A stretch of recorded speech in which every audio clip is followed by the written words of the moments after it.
What's up, guys? We're back here with another deck profile. This time we have a deck that we tested beforehand at locals, and that is rank 4 waters shark toad spam. It sounds like a mess, but it works really well. We finished 3-1 on the day.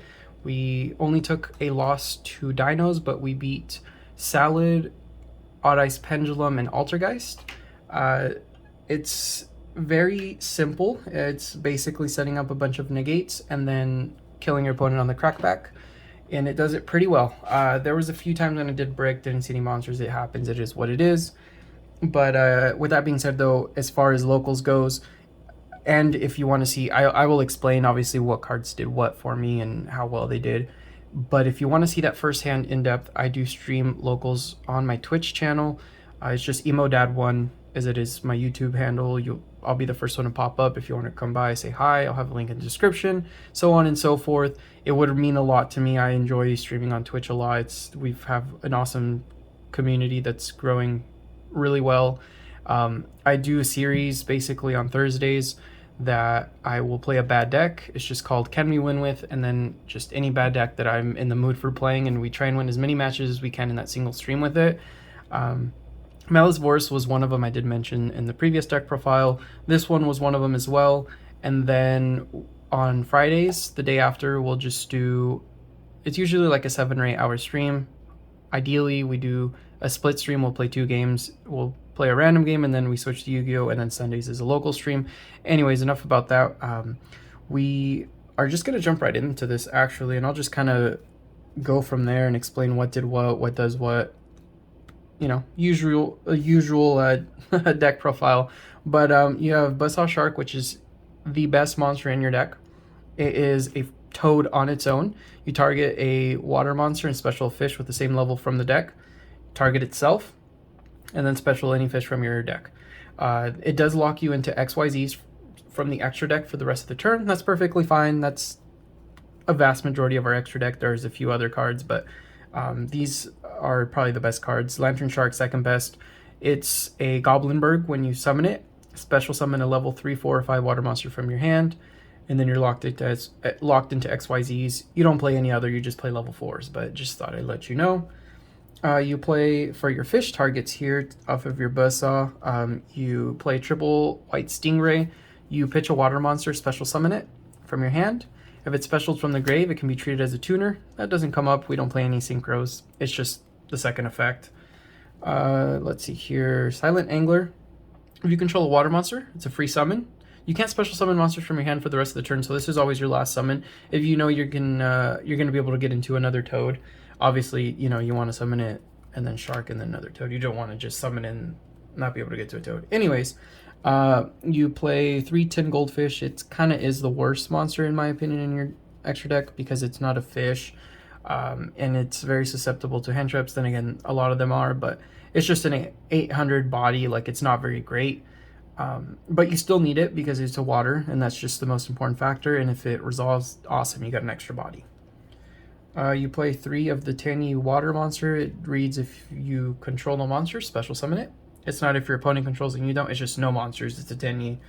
I'm sure most of you guys are familiar with that line of their effect. The rest of his effect is completely irrelevant. Aqua Spirit has some neat plays, I guess you could say. Off of the Stingray, if you pitch, you can banish whatever you pitched and then special summon the Aqua Spirit, and you got a toad basically. So you only play 2. I think 3's too many. I've tried it at 1, I've tried it at 3, and I think 2 is the perfect number. For hand traps, you play your triple Ash because it's Ash. We do play a engine that you don't have to play. It's very budget. I just play it because it's going to win you some games that you probably wouldn't otherwise win. We probably won 2 games, 3 games out of our matches that were solely on the back of Dragoon. As long as it's legal, I'll play it. I like a free win here and there. Who doesn't? For a cheaper alternative, before you run off, seeing that I'm playing Dragoon, just play triple Dynamiscus. It's a really good card. You can hard summon the Toad off of them since they recur from the graveyard, but that's a budget alternative. You play Couple of power spells, just your Harpy's Feather Duster and your Instant Fusion. Harpy's Feather Duster is probably, in general, the worst card in the deck. I should have put it in the side deck or not played it at all. It was just really awkward a lot of the times, and I would rather have an extender like Monster Reborn, or, I mean, you could play a third Desires if you wanted to. In 40 cards, I usually only play 2 Desires, which is the next card, but if I'm playing 42 or 45 cards, I will rarely ever play, but if I play 42 cards, I'll play triple of these. But yeah, that's the Harpy's Feather Duster is probably the most interchangeable card in the main deck. I think everything else I personally wouldn't recommend swapping. I feel like I've been playing this for about a year now, and these are just the perfect numbers in my opinion.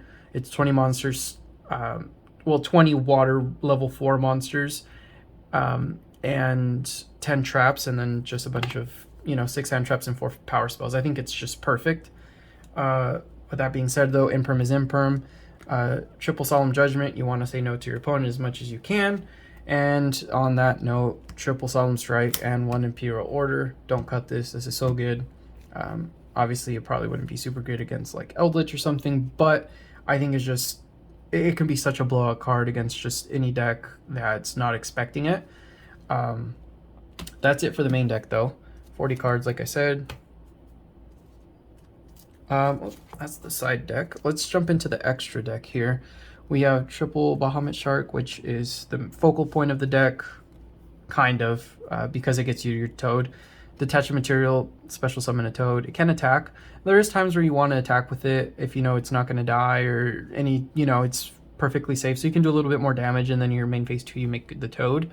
But this is your win condition outside of Dragoon, kind of.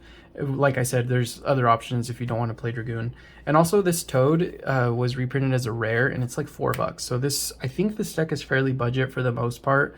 Outside of Dragoon. Imperm is kind of on the pricey side. I know there's other reprints, but I don't know the price on them. You could play Triple Veiler. You play 2 other level 4 ranks, or sorry, 2 other rank 4s. And that's Abyss Dweller, because you can get it to 22, and it's also a really good card just in general. I mean, it's Dweller.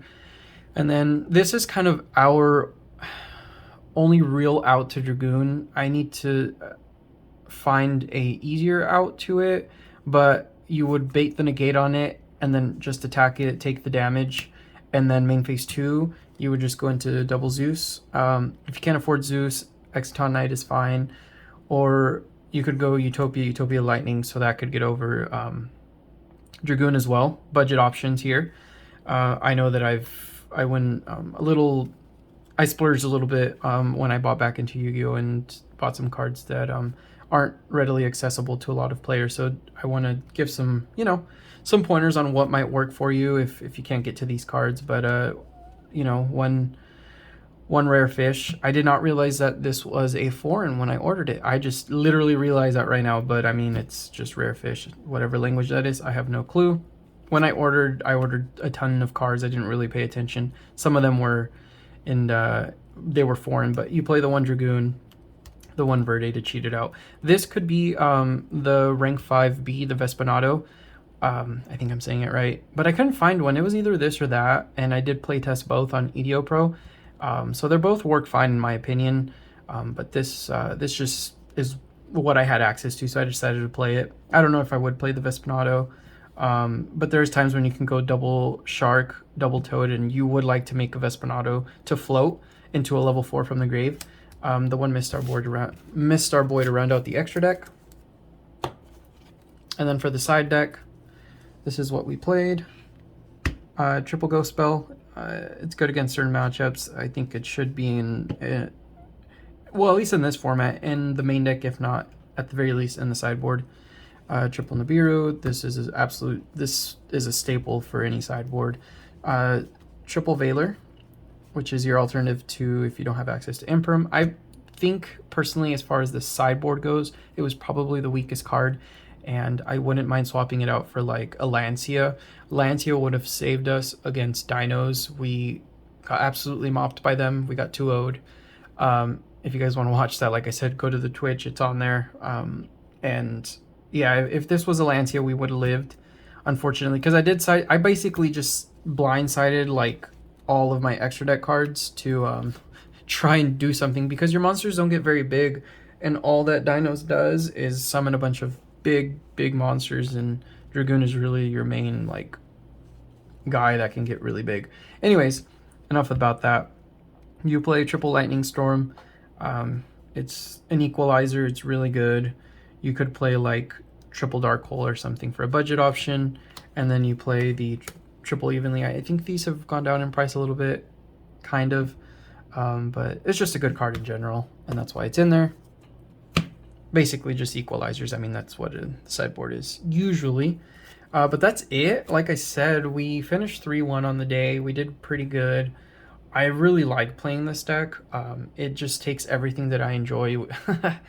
Well, personally, I know my opponent probably doesn't enjoy it, but it takes everything that I enjoy, which is XYZ summoning, my favorite mechanic, and just a bunch of cards that say no.